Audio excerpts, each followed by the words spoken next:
Capítulo 8. A Fazenda de Café. Depois que Barnaby conheceu as duas senhoras simpáticas, dormiu o resto da viagem inteira, tanto que quando ele acordou já estava numa cama confortável. Ele não acreditava que tinha dormido durante toda a viagem de balão, o que começava a desconfiar de onde estaria exatamente. Bom, ele estava no Brasil, em uma fazenda de café.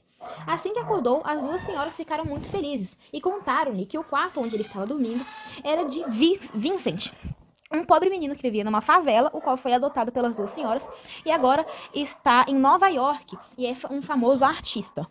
Barnaby, então, pediu que queria ir para casa.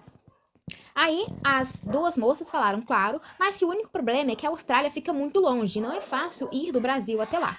Aí elas fizeram uma pesquisa, né?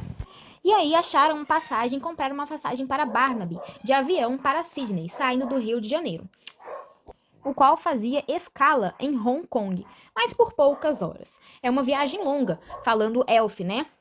Barnaby mesmo assim insistiu que queria e precisava voltar para casa, já que era a única que tinha. As duas senhoras afirmaram que eram centenas de quilômetros, que ele precisaria pegar o trem expresso Fonseca, vai de São Paulo a Nova York, com uma parada no Rio de Janeiro. Mas, então Barnaby aceitou e ficou uma semana na fazenda de café, onde conheceu uma linda moça chamada Palmira, filha de Tiago, o qual, na situação atual em que ela se encontrava, não estava muito bom a relação entre o pai e filha. Tanto que quando, no café da manhã, Barnaby estava comendo os ovos lá, e tinha terminado de comer, Tiago entrou feliz por ver a volta das senhoras e assim que avistou a própria filha, pegou o prato de Barnaby e jogou no chão com fúria e foi embora. Capítulo 9. Enfim, alguma coisa para ler. Barnaby gostava muito de ler, só que como ele estava no Brasil, os livros estavam em português e ele falava inglês e não conseguia entender os livros.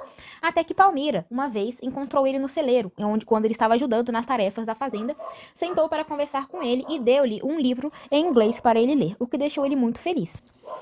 Ele estava usando sua mochila, agora costurada e consertada para que ele pudesse andar no chão sem que saísse flutuando. Enquanto conversava com Palmira, ele perguntou como Palmira tinha um livro em inglês e ela falou que a família era muito pobre e que tinha nascido na Argentina, numa cidade em que só havia miséria. A mãe morreu quando ela era bem bebê, e pouco depois, o pai dela e ela atravessaram a fronteira e chegaram à fazenda de Elf e Marjorie, que os acolheram e ela vive lá na fazenda desde então, desde que era pequenininha. Barnaby perguntou se Palmira conhecia Vincent, o qual agora estava em Nova York. Sim, ela conhecia Vincent e falava que ele desenhava muito bem e que nasceu para ser um grande artista, e que assim que cresceu foi e fez uma galeria de arte em Nova York. Neste momento, o pai de Palmira tinha escutado a conversa que ela estava tendo com o menino e resolveu entender o lado da filha e a perdoou. A filha estava grávida de um menino, né, que ela tinha conhecido, mas o menino, assim que ficou sabendo da notícia, a abandonou.